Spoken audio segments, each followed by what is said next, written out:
સમગ્ર દેશમાં જ્યારે રામોત્સવ ઉજવાઈ રહ્યો હતો ત્યારે આમ્રપાલીના સોસાયટીના રહીશોએ સામૂહિક રીતે રામ પ્રતિષ્ઠા મહોત્સવનું ભવ્યાતિભવ્ય આયોજન કર્યું હતું। ઈડરના જવાનપુરા વિસ્તાર પાસે આવેલી આમ્રપાલી સોસાયટીમાં રામ ઉત્સવ ઉજવવામાં આવ્યો હતો। ભવ્યાતિભવ્ય આયોજન કર્યું હતું, જેમાં બંગલા નંબર 95 થી 114 સુધીના તમામ રહીશોએ સહપરિવાર એકત્રિત થઈને ઉજવણી કરી હતી, જ્યાં આમ્રપાલી સોસાયટીના રહીશો અને જવાનપુરા ગ્રામ પંચાયતના પૂર્વ સરપંચ ચંદ્રિકાબેન નરેન્દ્રભાઈ પંડ્યાના ઘરે મર્યાદા પુરુષોત્તમ ભગવાન શ્રી રામની પૂજા અર્ચના, ભજન આરતી, શોભાયાત્રા સહિત પ્રસાદ વિતરણ કરી રંગે જંગે ભગવાન શ્રી રામના વધામણા કરવામાં આવ્યા હતા।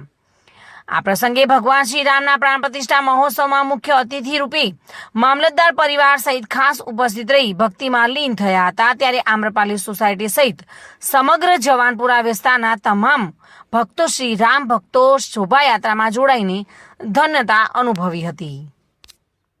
રીના પરમાર સાથે બ્યુરો રિપોર્ટ, ટુડે ગુજરાતી।